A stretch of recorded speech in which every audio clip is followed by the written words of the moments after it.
हरिहन्ताणं नमो सिद्धाणं नमो वायरियाणं नमो वज्झायाणं नमो लोये सव्यसाहूणं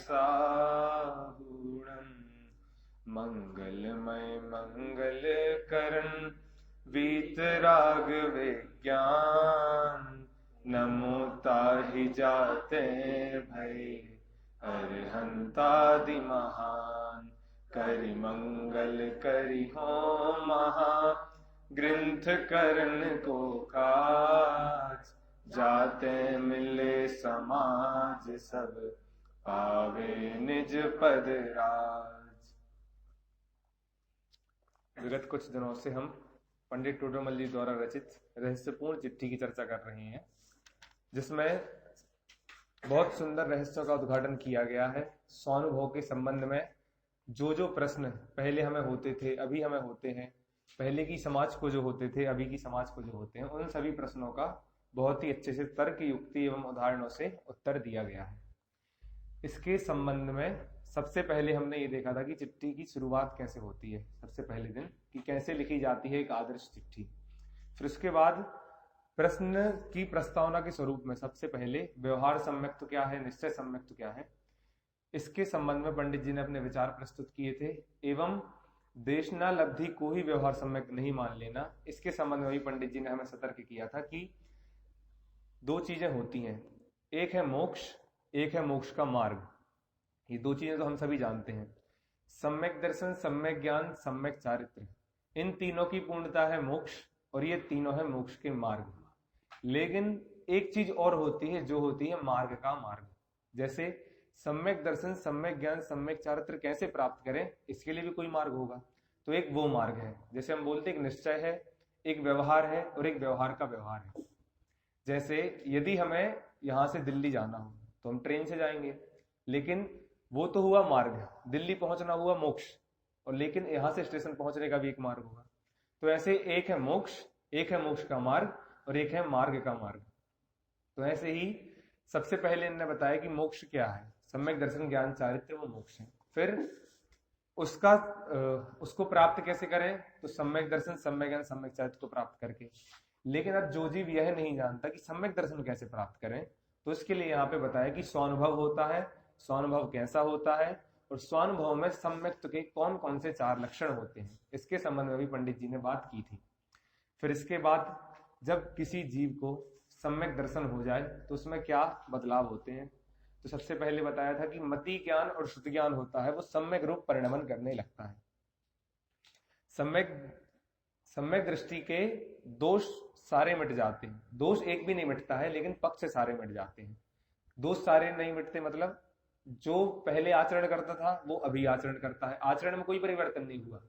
जो चौथे गुण स्थान में आया उसके आचरण में कोई परिवर्तन नहीं है, लेकिन उसको पक्ष एक का भी नहीं रहता है। पहले जैसी उसकी श्रद्धा डगमगाती थी, कभी इस तरफ है कभी उस तरफ है, सम्यक निर्णय नहीं कर पा रहा है, हमें किसमें अपनापन करना किसमें अपनापन नहीं करना ये निर्णय नहीं हो पा रहा है। वो निर्णय होने के बाद उसको पक्ष सारे मिट गए।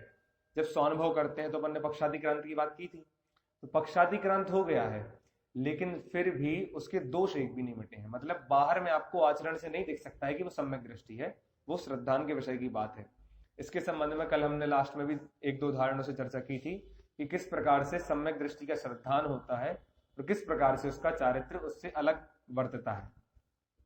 इसके बाद जो सामने से प्रश्न आया था, ऐसे पहले प्रश्न को पंडित जी ने लिया कि यदि सम्यक दृष्टि शुभ अशुभ परिणाम कर रहा है तो फिर उसका सम्यक दर्शन कायम कैसे है। तो इसे गुमास्ता साहूकार के उदाहरण से पंडित जी ने बहुत सुंदर तर्क युक्ति के माध्यम से सिद्ध किया था कि कैसे गुमास्ता है वो सेठ के कार्य को अपना कार्य मानता है, लेकिन श्रद्धान में क्या है कि यदि नुकसान होगा तो सेठ का होगा, नफा होगा तो सेठ का होगा, मुझे तो जितनी सैलरी मिलती है उतनी है। लेकिन बाहर में प्रवर्तन कैसा होता है कि जैसे वो दुकान उसकी हो, वो पूरा धंधा उसका हो, ऐसे बाहर में प्रवर्तन होता है, लेकिन फिर भी उसका श्रद्धान अलग होता है। ऐसे ही सम्यक दृष्टि जीव है, चाहे वो विषय भोग भोगे चाहे वो युद्ध आदि करे, लेकिन फिर भी उसके श्रद्धान वैसा ही रहता है। जो हमने कल एक प्रकरण और देखा था असंख्य गुणी निर्जरा वाला, तो उसमें यही है कि सम्यक दृष्टि चाहे स्वानुभव में रहे चाहे वो विषय कसाय में लीन रहे, लेकिन फिर भी उसकी निर्जरा होती रहती है। आप सभी ने सुना होगा सम्यक दृष्टि के भोग भी निर्जरा के हेतु हैं। मतलब सम्यक दृष्टि भोग भोगे तो भी निर्जरा है।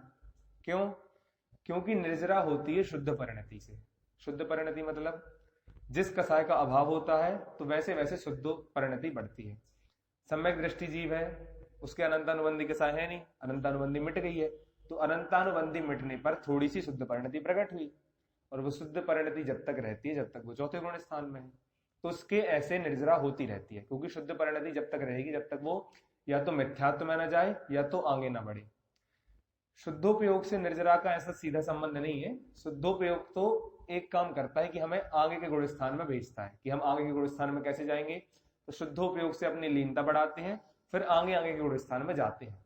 लेकिन निर्जरा का मूल कारण, संवर का मूल कारण है शुद्ध परिणति। जैसे चौथे गुण स्थान में जिस जीव को उपसम सम्यक्त हुआ, वो उपसम सम्यक्त में अंतर्मूर्तक वहां रहता है, और अंतर्मूर्तक उसको वैसी शुद्ध परिणति बनी है, तो जो मिथ्यात्वादी 41 प्रकृतियां हैं, जो मिथ्यात्व संबंधी प्रकृतियां हैं, वो नहीं बनती हैं। नरक आयु नहीं बनती है, त्रेंच आयु नहीं बनती है, तो ऐसे 41 प्रकृतियां नहीं बनती हैं। तो इसलिए शुद्ध परिणति से उसकी निर्जरा होती है। तो सम्यक दृष्टि बाहर में शुभ रूप प्रवर्त रहा है या अशुभ रूप दिख रहा है, इससे उसकी निर्जरा का कोई लेना देना नहीं है। फिर कल जब चर्चा शुरू की थी तो उसमें दो प्रकार के कथन बताए थे, दो प्रकार की बातें बताई थी। एक होता है अनुभव का काल, एक होता है अन्वेषण का काल। अन्वेषण मतलब जब हम तत्वों का ज्ञान प्राप्त करते हैं, गुरु मुख से सीखते हैं, जिनवाणी से पढ़ते हैं, तो एक तो वो तत्वों को जानने का काल है, और दूसरा है निर्विकल्प होने का काल, जहां पे प्रमाण नए निक्षेप का, ध्यान ध्याता ध्येय का कोई विकल्प नहीं रहता है। तो ऐसे दो प्रकार के कालों की कल चर्चा की थी। और लास्ट में जब भैया ने प्रश्न किया था तो उसके संबंध में हमने स्वानुभव प्रत्यक्ष है या परोक्ष है, और यदि प्रत्यक्ष है तो कैसे है, परोक्ष है तो कैसे है, इसके संबंध में थोड़ी सी चर्चा की थी। आज उसको विशेष जानेंगे। और इसके बाद एक चर्चा और की थी हमने कि स्वानुभव अतीन्द्रिय है या अतीन्द्रिय नहीं है। इसके संबंध में थोड़ी सी चर्चा फिर से करते हैं। मति ज्ञान और शुद्ध ज्ञान हम सभी को है, जो चौथे गुण स्थान वाला है उसको भी मति ज्ञान शुद्ध ज्ञान है। तो अब मति ज्ञान शुद्ध ज्ञान बाहर में जान रहा था, इंद्रियों के विषयों को जान रहा था, अब वो बाहर से सारे विषयों को समेटकर अंदर में लगा। तो इंद्रियां हैं वो स्पर्श रस गंध वर्ण को जानती हैं, आत्मा को नहीं जानती हैं। लेकिन जब वो आत्मा को जाना तो इंद्रियों का जानना रुका, तो इसलिए बोल दिया अतीन्द्रिय है। लेकिन मन नाम की एक ऐसी चीज हमारे पास है जो मूर्तिक को भी जानती है और अमूर्तिक को भी जानती है, और ऐसी अमूर्तिक आत्मा का ज्ञान मन से हुआ, तो ऐसा कह दिया कि अमूर्तिक आत्मा को मन से जाना, और इंद्रियों से नहीं जाना, तो इसलिए कह दिया अतीन्द्रिय है। तो ऐसे दो प्रकार के कथन कल हमने सुने थे, और अंत में जहां से चर्चा हमने एंड की थी वहां से फिर से प्रारंभ करते हैं। पेज नंबर 344, इसका last second paragraph, last third paragraph से हम पढ़ते हैं। प्रत्यक्ष परोक्ष जो सूत्र के नीचे है, तुमने प्रत्यक्ष परोक्ष का प्रश्न लिखा, सो भाई जी प्रत्यक्ष परोक्ष तो सम्यक्त के भेद है नहीं, चौथे गुण स्थान में सिद्ध समान छायक सम्यक्त हो जाता है, इसलिए सम्यक्त तो केवल यथार्थ श्रद्धान रूप ही है। इसके संबंध में कल हम चर्चा कर चुके हैं कि प्रत्यक्ष और परोक्ष का भेद किसमें बनता है, ज्ञान में। प्रत्यक्ष और परोक्ष होते हैं ज्ञान, लेकिन सम्यक दर्शन है वो श्रद्धा का विषय है। तीन गुण है, श्रद्धा, ज्ञान और चारित्र। प्रत्यक्ष परोक्ष होता है ज्ञान में, श्रद्धा होती है यथार्थ या अयथार्थ, और चारित्र भी होता है यथार्थ या अयथार्थ, जिसे हम सम्यक और मिथ्या कहते हैं। तो या तो सम्यक दर्शन होगा सम्यक रूप, या होगा मिथ्या रूप, और ज्ञान होगा वो होगा या तो प्रत्यक्ष रूप या परोक्ष रूप। इसलिए सम्यक दर्शन में प्रत्यक्ष परोक्ष के भेद नहीं बनते हैं। दादा इसके लिए एक उदाहरण देते हैं। जैसे जब वो पहले पढ़ते थे तो बताते हैं कि पाठशाला में पंडित जी ने पढ़ाया कि भैया त्रयंच तीन प्रकार के होते हैं, एक होते हैं थलचर, एक होते हैं जलचर, और एक होते हैं नभचर। थलचर मतलब जो जमीन पे चलते हैं, नभचर मतलब जो आकाश में चलते हैं, और जलचर मतलब जो पानी में चलते हैं। और बाद में पंडित जी ने पूछा कि बताओ हम कौन से जीव हैं, तो सब बोलते हैं हम थलचर हैं। क्यों? क्योंकि हम जमीन पे चलते हैं। लेकिन फिर पंडित जी बोलते कि भैया हम थलचर नहीं है। क्यों? क्योंकि हम मनुष्य हैं, हम त्रयंच नहीं है। उसी प्रकार से सम्यक दर्शन प्रत्यक्ष परोक्ष नहीं है। क्यों? क्योंकि प्रत्यक्ष परोक्ष तो ज्ञान के भेद है, दर्शन के भेद है ही नहीं। इसलिए दर्शन और प्रत्यक्ष परोक्ष इसको मिक्स नहीं करना, ऐसा पंडित जी ने यहाँ पे बताया था।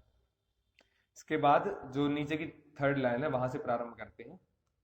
सम्यक्त के तो 3 भेद हैं, वहां उपसम सम्यक्त और छायक सम्यक्त तो निर्मल है।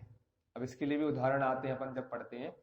उपसम सम्यक्त और छायक सम्यक्त बराबर निर्मल कहे जाते हैं, बस फर्क इतना है कि उपसम सम्यक्त छूट जाता है, छायक सम्यक्त छूटता नहीं है। 2 उदाहरण आते हैं। पानी मैला था, पानी में हमने फिटकरी डाल दी तो जितना मैल था वो नीचे दब गया और ऊपर निर्मल पानी रह गया, तो वो होता है, वैसा होता है उपसम सम्यक्त। क्यों? यदि बर्तन में थोड़ा सा भी धक्का लगा तो वो मैल है वो ऊपर आ जाएगा, तो ये हो गया उपसम सम्यक्त का उदाहरण। दूसरी होती है स्फटिक मणि, ये होता है छायक सम्यक्त। मतलब स्फटिक मणि में कुछ कर लो मलिनता नहीं आएगी। अब वो जो दाग दिखती है जो हम कलर लगाते हैं वो अलग बात है, लेकिन स्फटिक मणि तो निर्मल ही रहती है, उसको आप कितना भी हिला डुला दो, कहीं फेंक दो, वो गंदी होने वाली नहीं है। तो ऐसे ही होता है छायक सम्यक्त। छायक सम्यक्त चौथे गुण स्थान से जब तक आप सिद्ध नहीं बन रहे तब तक वो समान ही निर्मल रहने वाला है, बस उसके नाम हम अलग रख देते हैं। जैसे श्रुत केवली को छायक सम्यक्त है तो कह दिया हमने परमावगाढ़ है, अरहंत भगवान को हो गया तो उसको अनंत दर्शन कह दिया, सिद्ध भगवान को हो गया अनंत दर्शन कह दिया।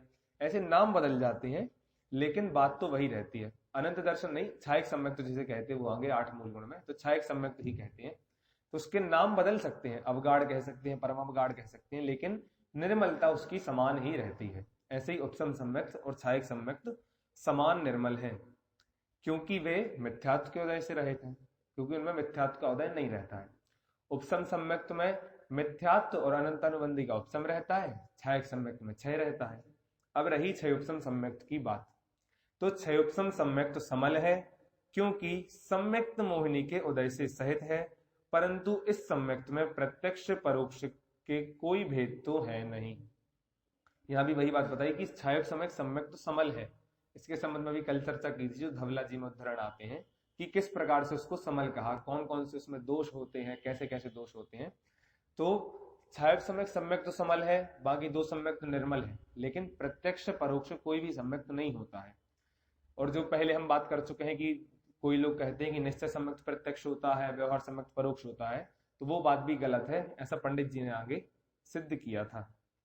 इसके आगे जहां से आज हमें चर्चा प्रारंभ करनी है वो हम प्रारंभ करते हैं। छायक सम्यक्त्व के शुभ अशुभ रूप प्रवर्तते हुए व स्वानुभव रूप प्रवर्तते हुए सम्यक्त गुण तो समान ही है, इसलिए सम्यक्त के तो प्रत्यक्ष परोक्ष भेद नहीं मानना। अब ये वही बात है कि जो हम 3 दिन से चर्चा कर रहे हैं कि सम्यक्त्वी किस प्रकार से उसका आचरण होता है और किस प्रकार से उसका श्रद्धान होता है। कि आचरण में तो वो 96,000 रानी का भोग भी कर रहा है, और जैसे यदि तीर्थंकर का जीव भी है वो भी है छायक सम्यक्त्वी, वो भी सम्यक्त्वी है, लेकिन फिर भी उसके 2-2 शादियां हो रही हैं। ऋषभदेव भगवान है, 2 शादियां हो रही हैं, इतने सारे पुत्र हो रहे हैं, फिर पुत्र होने के बाद असी मसी कृषि आदि का उपदेश भी दे रहे हैं। तो देखिए शुभ रूप भी प्रवर्त रहे हैं, अशुभ रूप भी प्रवर्त रहे हैं, दंड का विधान भी बना रहे हैं कि हाँ माँ धिक, ऐसे 3 दंड विधान भी बना दिए। तो शुभ रूप भी हो रहे हैं, अशुभ रूप भी हो रहे हैं, लेकिन छायक सम्यक्त में कोई भी परिवर्तन नहीं है। तो यहाँ वही बात है कि चाहे स्वानुभव रूप प्रवर्ते चाहे शुभाशुभ रूप प्रवर्ते, तो कैसे भी प्रवर्तते रहे, लेकिन प्रत्यक्ष परोक्ष भेद सम्यक्त के नहीं बनते हैं। प्रत्यक्ष परोक्ष तो मात्र ज्ञान के ही भेद हैं। और अभी आगे सिद्ध करेंगे कि प्रत्यक्ष कौन सा ज्ञान है, परोक्ष कौन सा ज्ञान है, और यदि परोक्ष ज्ञान को हम प्रत्यक्ष कहेंगे तो वो कैसे कहेंगे, इसके संबंध में आगे चर्चा करेंगे। तथा प्रमाण के प्रत्यक्ष परोक्ष भेद हैं, सो प्रमाण सम्यक ज्ञान है, इसलिए मति ज्ञान शुद्ध ज्ञान तो परोक्ष प्रमाण है, अवधि ज्ञान मनः परे और केवल ज्ञान प्रत्यक्ष प्रमाण है। मति श्रुत दोय परोक्ष अक्ष मन तय उपजाई, और अवधि ज्ञान मन परजय दो है देश प्रत्यक्षा, द्रव्य क्षेत्र परिमाण लिए जाने जिये सक्षा। और केवल ज्ञान के लिए भी लाइन आती है, सकल द्रव्य के गुण अनंत परजाय अनंता, जाने एक काल प्रकट केवली भगवंता। तो यहाँ पे प्रत्यक्ष और परोक्ष की बात छेड़ाला जी में कही है कि प्रमाण होता है। प्रमाण क्या होता है? किसी वस्तु के सम्यक ज्ञान को प्रमाण कहते हैं। अब सम्यक ज्ञान भी 2 प्रकार के हैं, अपन ने चर्चा की थी पहले कि एक सम्यक ज्ञान है मोक्ष मार्ग वाला और एक सम्यक ज्ञान है लौकिक व्यवहार वाला। यदि लौकिक व्यवहार में देखें और कोई बोले कि रस्सी सांप है और सांप रस्सी है, तो वो तो गलत है। लेकिन मोक्ष मार्ग के हिसाब से सम्यक दृष्टि जो भी जाने वो सम्यक है और मिथ्या दृष्टि जो भी जाने मिथ्या है। दो प्रकार के सम्यक ज्ञान है, आप सभी को समझ में आ रहा होगा। एक सम्यक दृष्टि का सम्यक ज्ञान है और एक लौकिक पुरुष वाला सम्यक ज्ञान है कि जो लौकिक पुरुष को होता है। तो जब हम प्रमाण की चर्चा करते हैं तो वहां पे लोक का सम्यक ज्ञान लेना कि लोक में जो जो वस्तुएं हैं उनका यथार्थ ज्ञान होना, उनका सम्यक ज्ञान होना, वो प्रमाण है।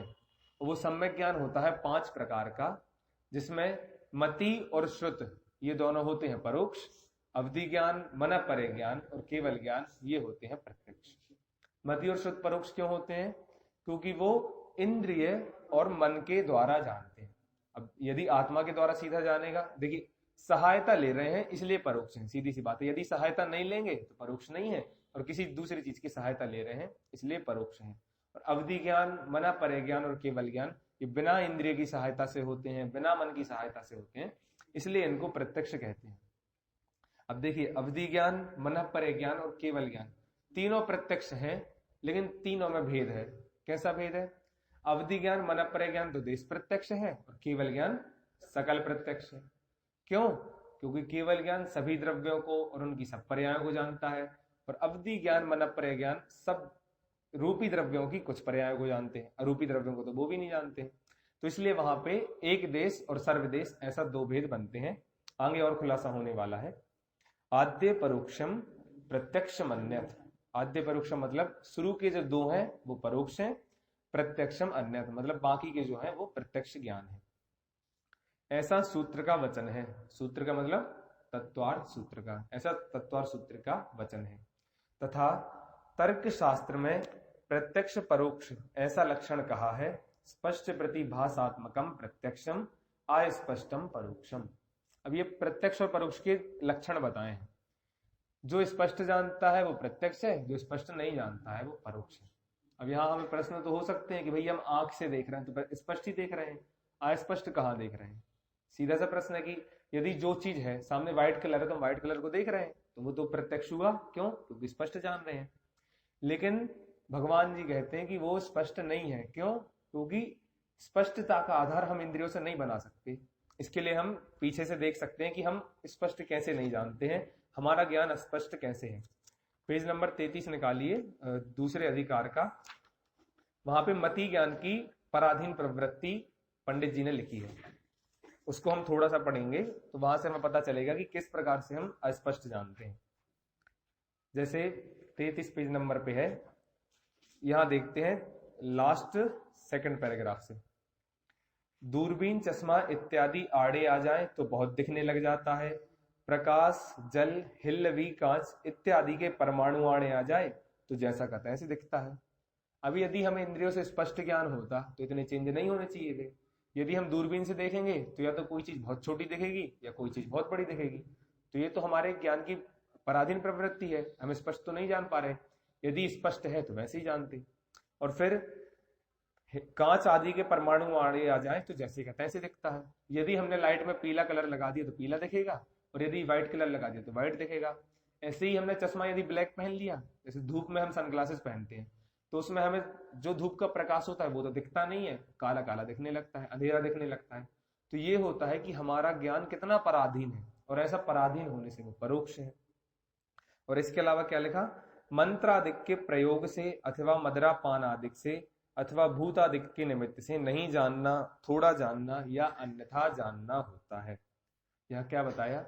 मंत्रादिक के प्रयोग से मतलब यदि किसी को कोई वश में कर ले, जैसे वशीकरण मंत्र होते हैं कि यहां से मंत्र करते हैं, जिसे हम हिप्नोटाइज बोलते हैं। यदि हिप्नोटाइज कर लिया तो फिर हमारा ज्ञान तो यदि हमारे अधीन होता तो वो हम जान लेते, लेकिन हमें किसी ने वशीकरण में कर लिया, किसी ने हिप्नोटाइज कर लिया तो हम नहीं जान पाते हैं। वो जैसे कहेगा हमें वैसे करना पड़ेगा। तो ये हो जाता है कि मंत्रादिक के प्रयोग से हम अलग जान रहे हैं। फिर मदिरापान से, अब यदि किसी ने मदिरापान कर लिया, कोई बाहर से दारू पी के आया और उसके बाद वो क्या जानता है? माता को माता कह दे, माता को पत्नी कह दे, पत्नी को पत्नी कह दे, पत्नी को माता कह दे, उसके जानने का कोई प्रमाण नहीं है। यदि जैसे कोर्ट में गवाही पेश करते हैं तो कोई अच्छा व्यक्ति यदि कोई अंधा गवाही पेश करेगा तो नहीं माना जाएगा, कोई दारू पी के आएगा गवाही पेश करेगा तो नहीं माना जाएगा। गवाही किसकी मानी जाती है? जो बिल्कुल साफ सुथरा हो, अच्छे बिल्कुल होश में बोलेगा, अच्छे से होश में बोलेगा, उसकी गवाही प्रमाणिक मानी जाती है। नहीं तो जज उसकी गवाही को प्रमाणिक नहीं मानते हैं। ऐसे ही मदिरा पान आदि से हमारा ज्ञान, यदि हम सही भी बोल रहे हैं तो भी वो ज्ञान गलत है। क्यों? क्योंकि हमें उस ज्ञान की यथार्थता का निर्णय नहीं है। हमें यह पता नहीं है कि हम क्या बोल रहे हैं, भले ही चाहे सही बोल दें चाहे गलत बोल दें। इसके बाद भूत आदि के निमित्त से नहीं जानना होता है। जैसे बताते हैं ना कि व्यंतर लग गया किसी को, व्यंतर लगने से अलग अलग क्रियाएं करने लगता है, तो वो क्रियाएं कर रहा है उसको पता नहीं है, अपना सर दीवार में मार रहा है, कहीं और मार रहा है, किसी को चांटे मार रहा है, अपने बाल खींच रहा है, ऐसी अलग अलग प्रवृत्ति होती है। पद्मपुरा जी वगैरह जाते हैं तो वहां पे देखते हैं कि जब वो भूत झाड़ते हैं, या फिर बहुत सारे लोग ऐसे होते हैं ना अलग अलग मंदिरों में जहाँ ये सब कार्यक्रम होते हैं भूत झाड़ने आदि के, तो वहां पे हम देखते हैं कि वो कैसी कैसी प्रवृत्ति करता है, लेकिन उसको कुछ पता नहीं पड़ता कि वो क्या कर रहा है। और जैसे ही वो व्यंतर निकल जाते हैं तो उसके बाद देखते हैं कि वो बेहोश हो जाता है, और बेहोश होने के बाद जब उसको होश आता है तो उसको पता ही नहीं लगता कि मैंने क्या क्या कार्य किए, क्या क्या कार्य नहीं किए। तो ये होती है परोक्ष ज्ञान। जो हमारा ज्ञान है वो परोक्ष है, क्योंकि हमें उसकी स्पष्टता का निर्णय नहीं है, और बिल्कुल स्पष्ट नहीं है। कि जैसे यदि मुनिराज को गुफा में बैठा लें, कहीं बैठा लें, कुछ कर दें, लेकिन अवधि ज्ञान उनके पास है तो दूर दूर का पदार्थ भी स्पष्ट जान लेते हैं, इसलिए उनका ज्ञान प्रत्यक्ष है। लेकिन हम यहाँ बैठे बैठे भी स्पष्ट नहीं जानते। जितना स्पष्ट, जैसे उदाहरण देते हैं बहुत सारे लोग कि केवली भगवान और हम हैं, तो जानने में क्या अंतर है? स्पष्ट और अस्पष्ट का अंतर है। यदि हम रसगुल्ला खा रहे हैं तो हमें उसके जो मीठेपन का अनुभव होता है, जब केवली भगवान उसको जानते हैं, उस रसगुल्ले को, जैसे वो तो जानते हैं सभी द्रव्य गुण की, सब पर्याय को, तो जिस भी मिठाई को जान रहे हैं उसको वैसे ही मीठा जान रहे हैं जैसा मीठा हम खाने पे जानते हैं। जैसा हम खाने पे जानते हैं ना, उससे भी अनंत गुना मीठा जानते हैं।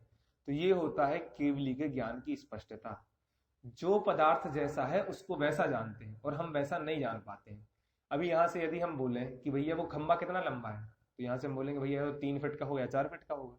लेकिन कोई अवधि ज्ञानी, मनपरे ज्ञानी, केवल ज्ञानी होगा तो वो तो स्पष्ट बता देगा कि कितने इंच का है, कितने फुट का, और फुट में भी कितने सेंटीमीटर ज्यादा है कम है, सब बता देगा। तो ये है प्रत्यक्ष, परोक्ष, स्पष्ट, अस्पष्ट, इस ज्ञान का अंतर। तो हमारा ज्ञान परोक्ष है क्योंकि हम इंद्रिय मन की सहायता से जानते हैं। और इंद्रिय मन कैसे है? पराधीन है, रूपी पदार्थ और अरूपी पदार्थ को जानते हैं, लेकिन आत्मा में सम्मुख नहीं होने देते हैं। इसकी चर्चा हमारी अभी चल रही थी, और इसके संबंध में अभी आगे जो 1-2 पेज है, श्रुत ज्ञान की पराधीन प्रवृत्ति है, मति ज्ञान की पराधीन प्रवृत्ति है, इसके संबंध में भी अनेक बातें की हैं। एक बात उसमें ऐसी लिखी है कि जैसे इंद्रियों की सामर्थ्य होती है, कि अब हमारी नासिका की सामर्थ्य कैसी है कि थोड़ी दूर पदार्थ होगा, पास में होगा, तो हम जो पास में होगा उसको अच्छे से जान लेंगे, जो दूर होगा उसको नहीं जान पाएंगे। अब यहाँ दूर गली में जहाँ मेन रोड है वहां पे मिठाई बन रही है, तो हम तो यहाँ तक नहीं टेस्ट कर सकते, नहीं सूंघ सकते, नहीं देख सकते। लेकिन चक्रवर्ती हो, चक्रवर्ती को 9-9 योजन की, 12-12 योजन की सुनाई देता है, उसको दिखाई देता है। दिखाई कितने योजन का देता है? 47,000 योजन का दिखाई दे रहा है। कितने योजन का सूंघ सकता है? 9 योजन का सूंघ सकता है। और हमारे को जब इतने पास में रहे जितने पास में ग्रंथ है तब हमें स्मेल आती है। तो ये भी पराधीन प्रवृत्ति के अनुसार निर्णय होता है कि हमारी इंद्रियों का क्षयोपम कितना है। यदि इंद्रियों का क्षयोपम ज्यादा है तो ज्यादा जानेंगे, कम क्षयोपम है तो कम जानेंगे। इस प्रकार प्रत्यक्ष और परोक्ष ज्ञान में अंतर पड़ता है। पेज नंबर 345 वहीं आ जाते हैं। जो ज्ञान अपने विषय को निर्मलता रूप स्पष्टतया भली भांति जाने सो प्रत्यक्ष, और जो स्पष्ट भली भांति ना जाने सो परोक्ष। इसकी चर्चा हम कर चुके हैं। वहां मति ज्ञान, शुद्ध ज्ञान के विषय तो बहुत हैं, परंतु एक भी ज्ञेय को संपूर्ण नहीं जान सकता, इसलिए परोक्ष कहे। मति ज्ञान, शुद्ध ज्ञान को परोक्ष क्यों कहा? लिखा विषय बहुत हैं। कितने बहुत हैं? सभी द्रव्य हैं। सभी द्रव्य मतलब मति श्रुतयोर निबंधो द्रव्येषु असर्वपर्यायेषु। तो द्रव्येषु मतलब सारे द्रव्यों को जानता है, लेकिन सब द्रव्यों की कुछ पर्यायों को जानता है। तो देखिए सबको जान रहा है, लेकिन सबको पूरा नहीं जान रहा है। यदि सबको पूरा जानता, देखिए 2 बातें, एक तो सबको जानना और एक पूरा जानना। अवधि ज्ञान, मनपरे ज्ञान एक को जानते हैं लेकिन पूरा जानते हैं। केवल ज्ञान सबको जानता है लेकिन पूरा जानता है। और मति शुद्ध ज्ञान सब में लग जाते हैं लेकिन पूरे नहीं लगते हैं, थोड़े थोड़े से लगते हैं, इसलिए मति ज्ञान और शुद्ध ज्ञान परोक्ष है। फिर अवधि मना पर्याय के विषय थोड़े हैं, तथापि विषय को स्पष्ट भली भांति जानता है। मन पर्याय ज्ञानी जो जानेगा, मन पर्याय ज्ञानी ने मेरे मन की बात जानी, और मैं क्या सोच रहा हूँ कि देवगति में जी वैसे रहते हैं वैसे रहते हैं, 16 स्वर्ग हैं, उसके इतने पटल हैं, ऐसे जान रहा हूं मैं अंदर। और मन पर ज्ञानी यदि मेरे मन की बात जानेगा तो वैसे ही स्पष्ट कह देगा जैसे मैं कह रहा हूँ, वैसे ही स्पष्ट कह देगा कि ये भैया है, ये ऐसा सोच रहे हैं कि 16 स्वर्ग होते हैं, 16 स्वर्ग में इतने पटल है, इतने देव होते हैं, यहाँ देव उत्पन्न होते हैं, यहाँ नहीं होते हैं, ऐसे ऐसे मैं सोच रहा हूँ। मन पर ज्ञानी स्पष्ट बता देगा। क्यों? क्योंकि वो जिसको भी जानेगा पूरा जानेगा, लेकिन मन मति और शुद्ध ज्ञानी जिसको भी जानेंगे वो पूरा नहीं जानते हैं, वो एक देश जानते हैं या फिर सहायता से जानते हैं। और केवल ज्ञान सर्वज्ञेय को आप स्पष्ट जानता है, इसलिए सर्व प्रत्यक्ष है, इसमें स्पष्टता की जरूरत अभी नहीं है। आगे प्रत्यक्ष के दो भेद हैं, एक पारमार्थिक प्रत्यक्ष, दूसरा साम व्यवहारिक प्रत्यक्ष। पैराग्राफ बाद में पढ़ेंगे, पहले इसकी चर्चा करते हैं। देखिए, न्याय शास्त्र में अलग अलग प्रकार के भेद हैं। जैसे प्रत्यक्ष के दो भेद यहाँ पे कहे, उसकी चर्चा करेंगे। एक साम व्यवहारिक है और एक पारमार्थिक। तो जैसे हमने सम्यक ज्ञान दो पढ़े थे, एक लौकिक है और एक मोक्ष मार्ग वाला है। तो ऐसे यहाँ पे कहा एक पारमार्थिक और एक साम व्यवहारिक। तो देखिए, साम व्यवहारिक प्रत्यक्ष क्या होता है? साम व्यवहारिक प्रत्यक्ष होता है जिसे हम लोक में व्यवहार कहते हैं। जैसे मैं आपको आंखों से देख रहा हूं, तो यदि जैन धर्म के हिसाब से, आगम अध्यात्म ग्रंथों के हिसाब से बात करें तो कहेगा परोक्ष है। क्यों? क्योंकि मति ज्ञान है। लेकिन लोक में बोलेंगे प्रत्यक्ष है। क्यों? क्योंकि मैं आंखों से सीधा जान रहा हूं। आप सभी जिसको भी देखते हैं, जैसे जो भी गवाही देता है जहां भी अदालत में, तो क्या बोलता है? मैंने अपनी इन्हीं आंखों से प्रत्यक्ष देखा था, प्रत्यक्ष देखा था कि ये चोरी कर रहा था। तो वहां भी प्रत्यक्ष शब्द का यूज करते हैं। तो वो हुआ साम व्यवहारिक प्रत्यक्ष। मतलब प्रत्यक्ष तो नहीं है, लेकिन प्रत्यक्ष जैसा लग रहा है। क्यों लग रहा है? क्योंकि लोग में उसे प्रत्यक्ष मानते हैं, प्रत्यक्ष कहते हैं, इसलिए वो प्रत्यक्ष जैसा लग रहा है, वास्तव में प्रत्यक्ष तो है नहीं। तो ये हुआ साम व्यवहारिक प्रत्यक्ष। दूसरा प्रत्यक्ष क्या? जो डायरेक्ट आत्मा से जान रहा है, अवधि ज्ञान, मन पर ज्ञान, केवल ज्ञान, वो डायरेक्ट आत्मा से जान रहे हैं, इसलिए वो प्रत्यक्ष ज्ञान है। तो देखिए, दो प्रकार के प्रत्यक्ष हुए, एक साम व्यवहारिक और एक पारमार्थिक। तो पारमार्थिक प्रत्यक्ष तो अवधि ज्ञान, मन पर ज्ञान और केवल ज्ञान है। लेकिन साम व्यवहारिक प्रत्यक्ष मति ज्ञान और शुद्ध ज्ञान को भी कहते हैं। क्यों? क्योंकि मति ज्ञान और शुद्ध ज्ञान का लोक में ऐसा व्यवहार होता है। कैसा व्यवहार होता है कि भैया, यदि आप किसी को देख रहे हो तो कहते हैं प्रत्यक्ष देखा, कुछ सुन रहे हो तो प्रत्यक्ष सुना, कुछ चख रहे हो तो प्रत्यक्ष चखा, ऐसा कहते हैं। इसलिए ये हो जाता है साम व्यवहारिक प्रत्यक्ष। तो दो प्रकार के प्रत्यक्ष यहाँ पे कहें। फिर वहां अवधि, मन पर्याय और केवल ज्ञान तो स्पष्ट प्रतिभास रूप ही है। स्पष्ट प्रतिभास रूप है मतलब जिसको जान रहे हैं, अच्छे से जान रहे हैं। इसलिए पारमार्थिक प्रत्यक्ष है तथा नेत्रादिक से वर्णादिक को जानते हैं। वहां व्यवहार ऐसा कहते हैं, इसने वर्णादिक को प्रत्यक्ष जाने। एक देश निर्मलता भी पाई जाती है, इसलिए इनको साम व्यवहारिक प्रत्यक्ष कहते हैं। परंतु यदि एक वस्तु में अनेक मिश्र वर्ण हैं, वे नेत्र द्वारा भली भांति नहीं ग्रहण किए जा सकते, इसलिए इसको परमार्थ प्रत्यक्ष नहीं कहा जा सकता। मतलब यहाँ पे सीधी बात इतनी है कि मति ज्ञान और श्रुत ज्ञान है। अब वो प्रत्यक्ष लोक की अपेक्षा तो प्रत्यक्ष जान रहे हैं। क्यों? क्योंकि सीधे आंख से देख रहे हैं, लेकिन वास्तव में प्रत्यक्ष है नहीं। क्यों? जैसे अपन किसी चित्र को देखें और उससे बोले भैया इसमें कौन सा कलर है, तो अपन स्पष्ट नहीं बता सकते। क्यों? क्योंकि उसमें अनेक कलर है, रेड भी है, व्हाइट भी है, ब्लैक भी है, ऐसे बहुत सारे कलर हैं। तो उसमें मति ज्ञान शुद्ध ज्ञान स्पष्ट नहीं जान पाता। यदि वो रेड को देखेगा तो उसको ब्लैक नहीं दिखेगा, ब्लैक को देखेगा तो रेड नहीं दिखेगा, ऐसे एक साथ पूरे चित्र को नहीं जान पाता। कल हमने चर्चा की थी कि यदि हम कान से सुन रहे हैं तो उस समय आंख से नहीं देख रहे, जिस समय आंख से देख रहे हैं उस समय हम जीभ से चख नहीं रहे हैं। क्यों? क्योंकि इसमें क्रम पड़ता है, हमारा ज्ञान क्रम रूप है। तो मति ज्ञान और शुद्ध ज्ञान साम व्यवहारिक प्रत्यक्ष है, लेकिन वास्तव में प्रत्यक्ष नहीं है। क्यों? क्योंकि वो लोक में तो देख रहे हैं कि लोक में सभी जीवों की अपेक्षा व्यवहार बना दे कि भैया ठीक है कह लो साम व्यवहारिक, लेकिन मोक्ष मार्ग की अपेक्षा, न्याय शास्त्र की अपेक्षा वो परोक्ष ही है, प्रत्यक्ष नहीं है। प्रत्यक्ष ज्ञान सिर्फ तीन है, अवधि, मन पर्याय और केवल ज्ञान। अब देखिए, परोक्ष प्रमाण भी कितने होते हैं उसके संबंध में यहां चर्चा कर रहे हैं। परोक्ष प्रमाण भी 5 हैं: स्मृति, प्रत्यभिज्ञान, तर्क, अनुमान, आगम। अब ये 5 प्रमाण की चर्चा हम ग्रंथ से बाद में करेंगे, पहले उदाहरणों से समझते हैं। स्मृति किसे कहते हैं?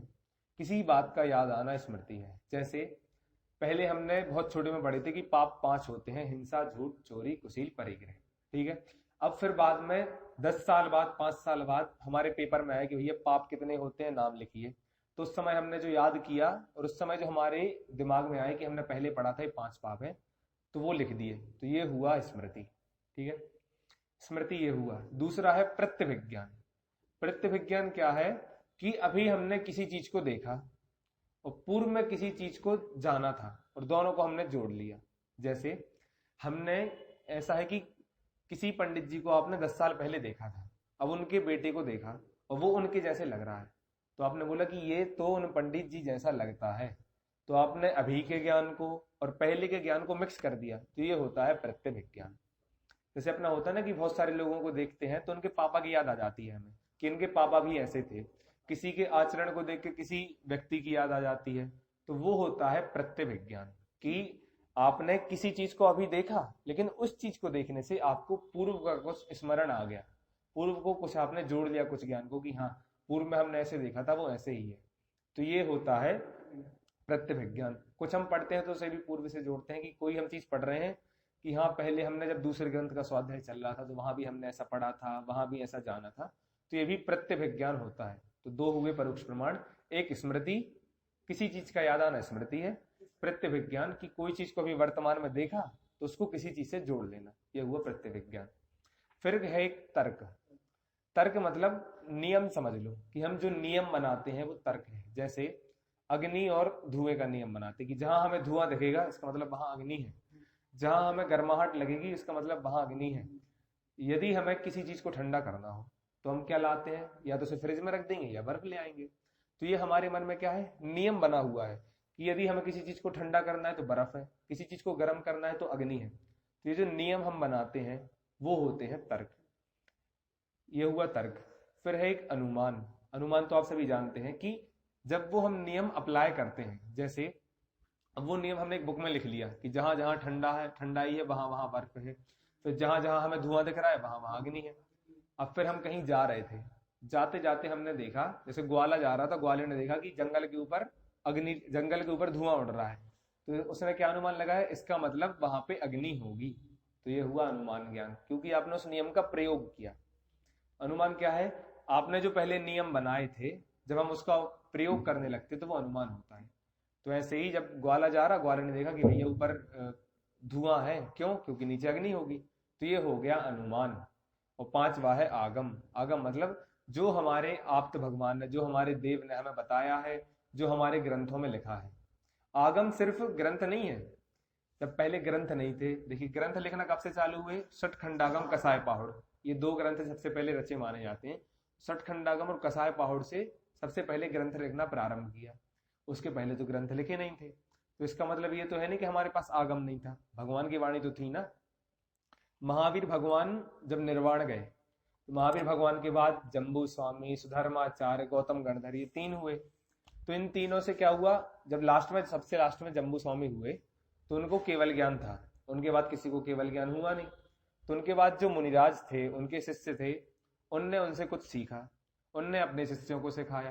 तो ऐसे 683 साल तक, कितने साल तक, 683 साल, इतने साल तक सिर्फ मौखिक परंपरा चली। जो हमारी जनवाणी की मौखिक परंपरा है वो मौखिक परंपरा चली। तो ये भी आगम था। क्यों, आगम का सिर्फ एक ही अर्थ होता है कि जो हमारी भगवान की वाणी है वो आगम है। चाहे वो हमारी स्मृति में हो, चाहे वो ग्रंथों में हो, चाहे हमने सुन रखी हो, चाहे वो टेप रिकॉर्डर में हो। टेप रिकॉर्डर में जो भी भगवान की बात है कि जो हम बोल रहे हैं उसको आपने रिकॉर्ड कर लिया, वो भी आगम है। जो हम जनवाणी में पढ़ रहे हैं वो भी आगम है। जो गुरु हमें अलग से सिखा रहे हैं वो भी आगम है। तो ऐसे जब गुरु की परंपरा आगे बढ़ती गई, फिर जब धरसेनाचार्य को विचार आया कि भैया आप मंद बुद्धिजीव होने वाले हैं, इसलिए कुछ लिपिबद्ध करने का कार्य किया जाए।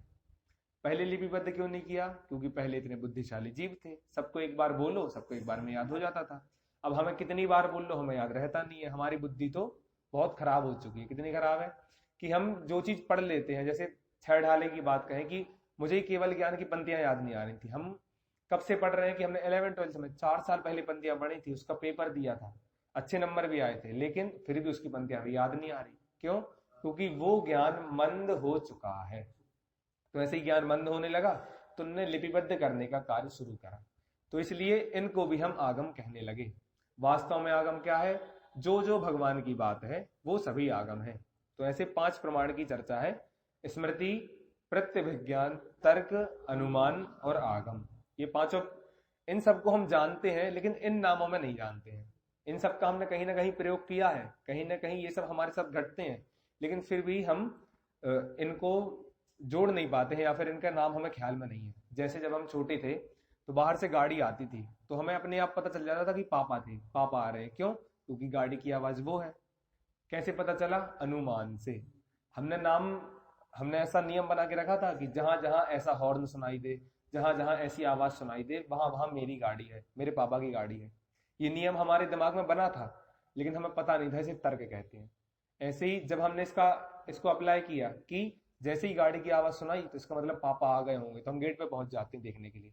तो ये हमने उसको अप्लाई किया, ये अनुमान था लेकिन हमें पता नहीं था कि ये अनुमान है। जब हम 5 पाप पढ़ते थे, पाठशाला जाते थे, तब हम जिनवाणी पढ़ते थे, पंडित जी की बात सुनते थे, लेकिन हमें ये पता नहीं था कि ये हम आगम पढ़ रहे हैं। जब हम पेपर में लिखते थे और कुछ चीज याद करके आते थे, वो हमें याद आती थी तो हम लिख देते थे, लेकिन हमें पता नहीं चलता था कि वो स्मृति है। तो स्मृति, प्रत्यभिज्ञान, तर्क, अनुमान और आगम, इन 5 चीज के नाम अलग हैं लेकिन इन सभी से हम भली भांति परिचित हैं, क्योंकि ये सारी घटनाएं, ये सारी चीज हमारे साथ रेगुलर लाइफ में होती रहती हैं। तो ये 5 प्रकार के परोक्ष प्रमाण हैं। अब इनको हम एक बार जनवाणी से पढ़ लेते हैं कि उनकी परिभाषा पंडित जी ने कैसे दी है। जो पूर्व काल में जो वस्तु जानी थी उसे याद करके जानना, उसे स्मृति कहते हैं। दृष्टांत द्वारा वस्तु का निश्चय किया जाए, उसे प्रत्यभिज्ञान कहते हैं। दृष्टांत द्वारा मतलब किसी को हमने अभी देखा तो उससे बोला कि हाँ आप उनके जैसे लगते हो, तो ऐसे हमने उन पंडित जी का भी ज्ञान कर लिया। जैसे किसी को देखा कि वो किसी पंडित जी जैसे दिखता है, तो हमने बोला कि आप उन पंडित जी जैसे लगते हो, तो उन पंडित जी का भी ज्ञान हो गया, इस व्यक्ति का भी ज्ञान हो गया और दोनों को मिला दिया, तो ये हो गया प्रत्यभिज्ञान। फिर हेतु के विचार युक्त जो ज्ञान हो उसे तर्क कहते हैं। हेतु का विचार मतलब जो नियम बनाते हैं, हम जो अभी बात कर चुके हैं। हेतु से साध्य वस्तु का जो ज्ञान होता है उसे अनुमान कहते हैं, और आगम से जो ज्ञान हो उसे आगम कहते हैं।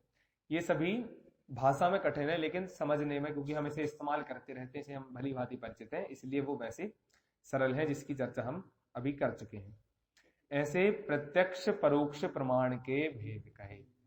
अब यहाँ देखने लायक बात यह है कि प्रत्यक्ष परोक्ष की तो बात चल नहीं रही थी, चल रही थी स्वानुभव की बात, तो पंडित जी प्रत्यक्ष परोक्ष को बीच में क्यों लाए? अब प्रश्न आया था सामने से कि भैया स्वानुभव प्रत्यक्ष होता है या परोक्ष होता है। पहले भी प्रश्न आया था कि निश्चय सम्यक्त प्रत्यक्ष है, व्यवहार सम्यक्त परोक्ष है। तो पंडित जी ने यहाँ बता दिया ताकि क्लियर हो जाए कि प्रत्यक्ष क्या होता है, परोक्ष क्या होता है। अब पंडित जी बताएंगे कि सम्यक दर्शन में ऐसी ऐसी चीज नहीं पाई जाती इसलिए वो प्रत्यक्ष नहीं है, ऐसी ऐसी चीज नहीं पाई जाती है इसलिए वो परोक्ष नहीं है। तो सम्यक दर्शन प्रत्यक्ष परोक्ष नहीं है, लेकिन स्वानुभव में हम प्रत्यक्ष परोक्ष बना सकते हैं। क्यों? क्योंकि स्वानुभव ऐसा नहीं कोई अलग चीज है, स्वानुभव भी एक प्रकार का ज्ञान है। जो ज्ञान बाहर में लग रहा था उसे आत्मा में लगा दिया तो स्वानुभव हो गया। बाहर में लगने वाले ज्ञान को साविकल्प कह देंगे, अंदर में लगने वाले ज्ञान को निर्विकल्प कह देंगे। बाहर में लगने वाले ज्ञान को पर का जानना कह देंगे, अंदर में लगने वाले ज्ञान को स्व का जानना कह देंगे। हो तो जान नहीं रहा है लेकिन फिर भी नाम अलग अलग रख दिए। तो ऐसे ही अब स्वानुभव दशा में प्रत्यक्ष है या परोक्ष है, इसकी चर्चा हम अभी करते हैं। कल जो प्रश्न आया था कि स्वानुभव परोक्ष होता है या प्रत्यक्ष होता है, जो भैया ने प्रश्न किया था, उसकी चर्चा हम कल कर चुके थे कि प्रत्यक्ष है तो कैसे है, परोक्ष है तो कैसे है, और पूरा प्रत्यक्ष किसके है और थोड़ा सा प्रत्यक्ष किसके है। इसको पंडित जी अपनी भाषा में लिखेंगे, उसे देखते हैं। इस स्वानुभव दशा में जो आत्मा को जाना जाता है सुश्रुत ज्ञान द्वारा जाना जाता है। श्रुत ज्ञान है वह मति ज्ञान पूर्वक ही है, वे मति ज्ञान शुद्ध ज्ञान परोक्ष कहे हैं। ऊपर ही सिद्ध कर चुके हैं कि मति ज्ञान शुद्ध ज्ञान परोक्ष क्यों है, क्योंकि इंद्रिय और मन से जानते हैं, इसलिए मति ज्ञान शुद्ध ज्ञान परोक्ष है। इसलिए यहाँ आत्मा का जानना प्रत्यक्ष नहीं है। थोड़ा सा विषय गंभीर जैसा इसलिए ऐसा लगेगा, लेकिन फिर भी मति ज्ञान और शुद्ध ज्ञान हमें है। जो मिथ्या दृष्टि जीव है उसको मति ज्ञान शुद्ध ज्ञान है, तो जब वो आत्मा को जानेगा तो मति ज्ञान और शुद्ध ज्ञान द्वारा ही जानेगा। इसलिए आत्मा को जानना परोक्ष कह दिया। क्यों? क्योंकि मति ज्ञान शुद्ध ज्ञान परोक्ष है और उस व्यक्ति के पास भी मति ज्ञान और शुद्ध ज्ञान के अलावा दूसरा ज्ञान नहीं है, इसलिए जब भी वो जानेगा वो परोक्ष ही जानेगा। लौकिक में उसे प्रत्यक्ष कह सकते हैं। क्यों? क्योंकि जैसे लौकिक में आंखों से देखने को प्रत्यक्ष कहते हैं, जीभ से स्वाद लेने को प्रत्यक्ष कहते हैं, वैसे लोक के हिसाब से तो प्रत्यक्ष है, लेकिन आगम के हिसाब से वो परोक्ष है। क्यों? क्योंकि मति ज्ञान और श्रुति ज्ञान से जानना है। तथा अवधि ज्ञान मन पर्याय का विषय रूपी पदार्थ ही है और केवल ज्ञान छदमस्त के है नहीं, इसलिए अनुभव में अवधि मन पर्याय केवल द्वारा आत्मा का जानना नहीं है। यहाँ पे सिद्ध कर रहे हैं पंडित जी की स्वानुभव होता है वो परोक्ष ही होता है। अभी आगे ये भी सिद्ध करेंगे प्रत्यक्ष क्या है। अभी ये बता रहे कि परोक्ष क्यों है। तो परोक्ष कैसे है? देखो, केवल ज्ञान हमें है, हमें नहीं है। केवल ज्ञान तो नहीं है। अवधि ज्ञान हो सकता है किसी जीव को, मिथ्या दृष्टि के देखा जाता है। अब मनुष्य गति में नहीं देखा जाता, वो अलग बात है, लेकिन फिर भी अवधि ज्ञान मन पर ज्ञान यदि होता भी तो भी उससे आत्मा का अनुभव नहीं हो सकता था। क्यों? क्योंकि वो रूपी पदार्थ को ही जानता है। मन पर ज्ञान भी रूपी को जानेगा, अवधि ज्ञान भी रूपी को जानेगा। तो तीन ज्ञान की तो छुट्टी हो गई कि तीन ज्ञान तो नहीं जानेंगे। अवधि ज्ञान, मन पर ज्ञान, केवल ज्ञान। केवल ज्ञान है नहीं, मन पर ज्ञान है नहीं, अवधि ज्ञान रूपी पदार्थ को जानेगा। अब बचे दो ज्ञान, मति ज्ञान और श्रुति ज्ञान। अब जानेगा तो मति और श्रुति से, और मति और श्रुति ये दोनों परोक्ष हैं, और अब जानेगा तो परोक्ष से जानेगा, इसलिए स्वानुभव हुआ परोक्ष। तो जो चर्चा पंडित जी ने 250 साल पहले लिख दी कि भैया स्वानुभव परोक्ष ही होता है, फिर भी आज हम सभी को ऐसा लगता है कि स्वानुभव प्रत्यक्ष है। तो ये पता नहीं कौन सी बुद्धि हमें डेवलप हो रही है, कौन सी बुद्धि लग रही है कि हमें अभी तक पता नहीं चल रहा है कि स्वानुभव परोक्ष ही है। जहां भी हम कुछ बोलेंगे, कुछ भी चर्चा करेंगे, तो हमें स्वानुभव के साथ हमेशा प्रत्यक्ष शब्द ही ख्याल में आता है कि अनुभव प्रत्यक्ष ही होता है, परोक्ष नहीं होता है। लेकिन पंडित जी बता रहे हैं कि स्वानुभव परोक्ष ही होता है, प्रत्यक्ष नहीं होता है। कोई जैसे आपने सुना होगा कि जो अनुभव का स्वाद होता है, जो आत्मा अनुभव होता है, आत्मा का सुख होता है, वो वचनातीत है, हम उसे वचन में कह नहीं सकते हैं। तो ऐसे ही जो देखिए स्वानुभव में ऐसा तो है नहीं कि आपको आत्मा दिख रहा हो, आप आंखें बंद करके हाथ जोड़ के ऐसे बैठ गए, तो ऐसा नहीं कि आत्मा दिखने वाला है। आत्मा तो दिखने वाला कहीं से है नहीं। इसलिए जो हमने आगम से पढ़ा, कैसा पढ़ा कि भैया एक ऐसी चीज है जो अरस है, अरूपी है, वो मैं हूं, मैं ज्ञानानंद स्वभावी हूं, अकर्ता हूं, अखंड स्वभावी हूं, गुण गुणी का भेद नहीं है, द्रव्य क्षेत्र काल भाव सबसे अखंड हूं, प्रमत्त नहीं हूं, अप्रमत्त नहीं हूं। ये सब चीज हमने जनवाणी से पढ़ ली, और फिर हम जब बैठे चिंतन करने बैठे, तब हमने क्या किया, इन सभी चीज को अपनी आत्मा से जोड़ा। जो हमने आगम में पढ़ा था वो हमने अपनी आत्मा से जोड़ा कि हाँ, ये जो चीज शास्त्रों में लिखी है वो मैं ही हूं। ऐसा जब विचार करते हैं, और उस विचार में जब जीव पक्षातिक्रांत हो जाता है, जब उसको नए का पक्ष नहीं रहता है, तब उसे अनुभव कह देते हैं। तो अनुभव होने से ऐसा तो है नहीं कि जिसको अनुभव हो गया उसको बहुत ज्यादा ज्ञान हो गया हो। उसका ज्ञान जो अनुभव के पहले था, अनुभव के बाद भी वही है, बस उसमें सम्यक मिथ्या का भेद पड़ गया, ये अंतर है। लेकिन यदि अनुभव के पहले 5 पाप जानता था, तो ऐसा नहीं कि अनुभव के बाद वो बताने लगेगा 6 पाप है। पाप 5 ही है, जो जान रहा था वही जानेगा। लेकिन अंतर इतना पड़ेगा कि एक सम्यक ज्ञान है और एक मिथ्या ज्ञान है। तो अनुभव के समय हम क्या जानते हैं कि जो शास्त्रों में लिखा है, जो हमने गुरुओं से सीखा है, वो ही जानते हैं। इसलिए देशना लब्धि बहुत महत्वपूर्ण है। यदि हमने देशना पूर्वक आत्मा का स्वरूप नहीं जाना, तो हम अनुभव किसका करेंगे। अब जैसे बैठे बैठे हम किसी भी पदार्थ का अनुभव नहीं कर सकते जो पदार्थ हमने कभी सुनी हो, कभी देखा हो। अब जैसे कोई बोले कि आपने भी उदाहरण सुने होंगे, बांझ का पुत्र, वो चीज होती तो है नहीं। गधे के सिंह, घोड़े के सिंह, इनके होते तो नहीं है, लेकिन हम फिर भी उसका अनुभव कर सकते हैं। क्यों? क्योंकि हमने सिंह भी देखे हैं, गधा भी देखा है, बंध्या भी देखी है, पुत्र भी देखा है। अब बंध्या का पुत्र नहीं देखा, लेकिन फिर भी हम अपने ज्ञान में, अपने मन से उसको जोड़ तो सकते हैं कि भैया बंध्या का पुत्र कोई होगा। ऐसा भी तो जोड़ सकते हैं कि जैसे हमने अभी आज तक देखा नहीं था कि जो पानी होता है वो व्हाइट कलर का भी हो सकता है, ब्लैक कलर का भी हो सकता है, नहीं देखा था। लेकिन जब महाभारत देखते हैं तो महाभारत में दुर्योधन आता है, जब वो बोलता है कि हाँ पानी है, लेकिन वो मानता नहीं, वो अंदर चला जाता, पानी में गिर जाता। तो द्रौपदी बोलती अंधे का पुत्र अंधा बोलती है। तो ये हमने देखा नहीं था, कभी हम जानते नहीं थे कि कोई ऐसा पानी भी होगा जो पत्थर जैसे दिखेगा। लेकिन फिर भी हमने पत्थर भी देखा है, पानी भी देखा है, तो दोनों को जोड़ के हम अनुभव कर सकते हैं। ऐसे ही हमने गुरु की बात भी सुनी है, खुद से सीखा भी है, तो जो हमने सीखा है उसको हम अपनी आत्मा से जोड़ते हैं, और जब वैसा अनुभव होता है तो उसे ही निर्विकल्प अनुभव कह देते हैं, उसे ही आत्मानुभव कह देते हैं। आत्मानुभव कोई बहुत बड़ी चीज नहीं है। आत्मानुभव सिर्फ ऐसा है कि जिसने स्वाध्याय किया हो वो यदि थोड़ी देर विचार करने बैठे तो आत्मानुभव हो जाता है। अब हमारे साथ प्रॉब्लम ये है कि हम सिर्फ 1 घंटे में सब कुछ करना चाहते हैं। 24 घंटे में से 6-7 घंटे 8 घंटे तो सोने में निकाल देंगे, फिर खाने पीने में निकाल देंगे, फोन में निकाल देंगे, धंधे में निकाल देंगे, और जो 1 घंटा बचता है उसमें थोड़ी पूजन कर ली और थोड़ा प्रवचन सुन लिया। और हम चाहते हैं कि जितना केवल ज्ञान होना है, भगवान बनना है, तो इसी 1 घंटे में बन जाए। तो ऐसा तो है नहीं। अब 1000 साल तो बाहुबली भगवान को लग गए थे, आदिनाथ भगवान को इतने साल लग गए थे। हाँ नहीं, 100 साल नहीं, 1000 साल आदिनाथ भगवान को लग गए थे। और हाँ, और 1 लाख जो 84 लाख पूर्व थे, तो उसमें से 1 लाख पूर्व तो मोक्ष जाने में लग गए थे आदिनाथ भगवान को, और 83 लाख पूर्व इसमें समझने में लग गए कि भैया मैं राज्य में लगा लगा सब कुछ नहीं कर सकता। तो यदि हम चाहें कि भैया 1 घंटे में ही जिनवाणी पढ़ लें, यहीं बैठे बैठे आत्मानुभव हो जाए, तो ऐसा नहीं है। और जो जी बोलते हैं कि भैया हम तो आंखें बंद करके प्रवचन सुन रहे हैं क्योंकि हमें आत्मानुभव हो जाएगा, तो ऐसा नहीं है। पहले प्रवचन में सुनना है कि क्या बात है, क्या बात नहीं है, आत्मा कैसा है, कैसा नहीं है, यदि आत्मा अशुद्ध है तो कैसे है, शुद्ध है तो कैसे है। जब पहले इसे हम जिनवाणी से सीखेंगे, उसके बाद जब हम विचार करने बैठेंगे, तब जाके हमें ऐसा अनुभव हो सकता है कि मैं ही वो आत्मा हूं जो सम्यक दर्शन का विषयभूत त्रिकाली शुद्ध आत्मा है, जिसके आश्रय का नाम सम्यक दर्शन है, जिसके ज्ञान का नाम सम्यक ज्ञान है, और जिसमें लीन होने का नाम सम्यक चारित्र है।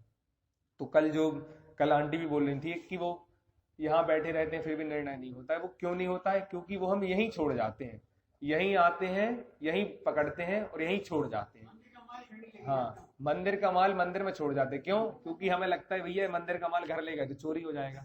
चोरी थोड़ी होता है। यदि हम मन में वो बात रख लिया, स्मृति में रख ली, जितना हमें टाइम मिल रहा है, टाइम नहीं मिल रहा है।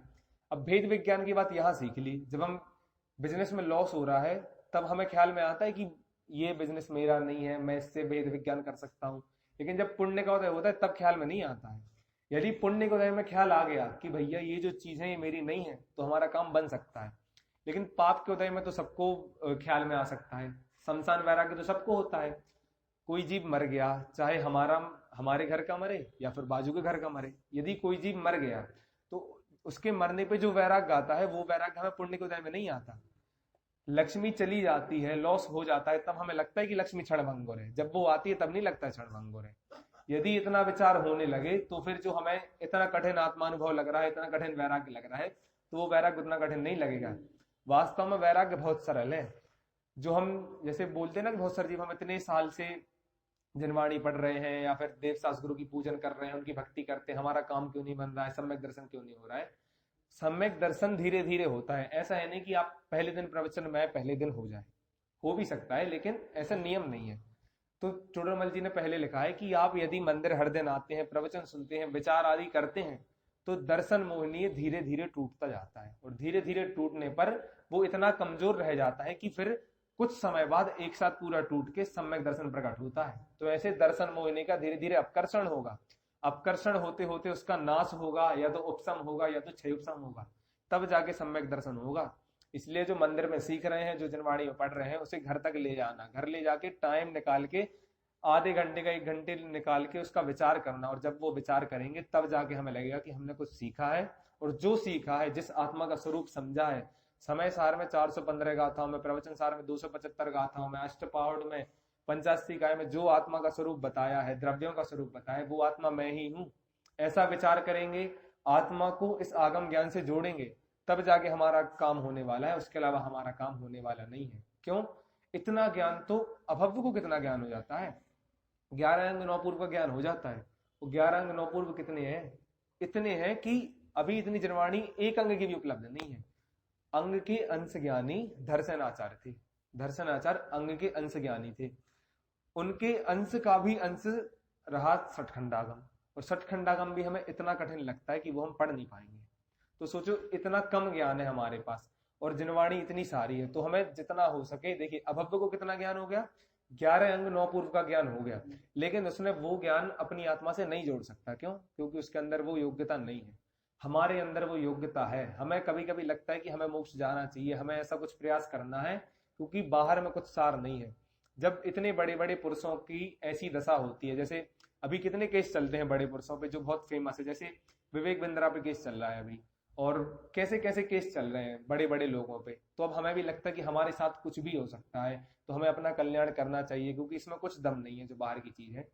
तो यदि ऐसा विचार हमें आता है तो हमारा कल्याण हो सकता है। लेकिन अभव्य जीव इतना पढ़ता लिखता है पर उसे अपनी आत्मा से नहीं जोड़ता है। उसे कितना ज्ञान है, 11 अंग 9 पूर्व का इतना ज्ञान है कि वो इतनी सारी जनवाणी लिखवा सकता है, इतनी सारी जनवाणी लिख सकता है, इतना सारा ज्ञान दे सकता है जो हमें सामान्य जीव नहीं दे सकते हैं। इतना ज्ञान अभव्य जीव को हो जाता है, लेकिन फिर भी वो आत्मा से नहीं जोड़ पाता, तो उसका कल्याण नहीं होता। और हम आत्मा से जोड़ सकते हैं, हमारे अंदर योग्यता है, और यदि हम उसे प्रयास नहीं करेंगे तो कितना समय रह गया हमें पता नहीं है। 2500 सागर के लिए, साधिक 2000 सागर के लिए थोड़ा सा काल मिला है, उसमें भी 1240 सागर तो हमने देव में गवा देते हैं, 760 सागर हम नरक में गवा देते हैं, 2000 सागर तो चले गए। अब बचा साधिक काल, थोड़ा सा काल बचा, उसमें भी 2 इंद्रिय 3 इंद्रिय 4 इंद्रिय, असंगी पंचेंद्रिय और संगी पंचेंद्रिय त्रिंश, इसमें समय गवा दिया। अब कितना सा समय बचा, सिर्फ बचते हैं 24 भाव। 24 में से भी 16 भाव तो स्त्री नपुंसक के निकल गए, अब बचे 8 भाव। 8 भाव में यदि हाँ हाँ अब बचे यदि 8 भाव, 8 भाव में भी यदि हम 7 भाव में अन्य धर्मों में पैदा हो गए, ग्रहित मिथ्यात्व में पैदा हो गए, तो हमारा कल्याण कैसे होगा। सिर्फ एक भाव बचा, और यदि वो भाव यही हो और यदि हम इसमें ही कल्याण न कर पाए तो क्या होगा। इसलिए जो जैसे वो बोलते हैं ना, जिंदगी का हर पल ऐसे जियो जैसे आखिरी हो, तो आपको भी हमको भी मनुष्य गति को ऐसे देखना चाहिए कि इसके बाद हमें ये मनुष्य गति नहीं मिलने वाली है। और यदि मनुष्य गति मिल गई तो जरूरी थोड़ी है कि जैन धर्म मिले। जैन धर्म भी मिल गया तो जैन धर्म में कितने संप्रदाय हैं, श्वेतांबर संप्रदाय अलग है, श्वेतांबर में 2 है, दिगंबर है, दिगंबर में 4-5 है, कितने संप्रदाय हैं और कितने विरोध हो रहे हैं। तो यदि हम अलग जगह चले गए जहां पे हमें सही तत्व ज्ञान नहीं मिल रहा है तो हमारा कल्याण कैसे होगा। इसलिए अभी हमें सही धर्म मिला है, पंडित जी मिले हैं, अच्छे ग्रंथ मिले हैं, समझाने वाले गुरु मिले हैं, इतनी सुख सुविधाएं मिली हैं, बाहर में सारी अनुकूलताएं मिली हैं, इतनी सारी अनुकूलताएं मिली हैं। तो यदि हम अभी समझ लेंगे तो कल्याण हो जाएगा, अभी नहीं समझा है तो जो अनादिकाल से दशा थी वो अनादिकाल से अभी हो जाएगी। और नियम ये है कि यदि मन एक बार गया, एक बार असंगी हुए, तो पूर्व में जितनी देशना सुनी थी वो सब जीरो हो जाती है, नियम है। तो यदि हमने अभी कल्याण नहीं किया, अभी यदि हमने हजारों ग्रंथ पढ़ लिए, 40 साल की उम्र में हजारों ग्रंथ पढ़ लिए, और यदि 2 भाव बाद हम असंगी बन गए, तो ध्यान रखना कि ये जो भी पढ़ा है वो सब व्यर्थ होने वाला है। इसलिए हमें अभी मन मिला है, तो अभी यदि हम कल्याण करें, कम से कम आधा घंटे 1 घंटे 15-20 मिनट निकाल के इस स्वरूप का विचार करें, आत्म स्वरूप का विचार कहें, अनुभव कैसा होता है कैसा नहीं होता इसका यदि विचार करें तो हमारा कल्याण होगा। और यदि हमें अपना कल्याण करना है तो हमें ये आत्मानुभव करना होगा, जो ग्रंथ में बात लिखी है उसे अपनी आत्मा से जोड़ना होगा। और यदि नहीं जोड़ पाए तो फिर अनादिकाल से निगोद में थे, फिर निगोद में चले जाएंगे, फिर वापस आ जाएंगे, फिर चले जाएंगे, ये तो हमारा चलता ही रहेगा। इसलिए हम सब भी जनवाणी की बात को समझ के आत्मानुभव करें। इसी बात के साथ अभी की बात को यहीं समाप्त करते हैं।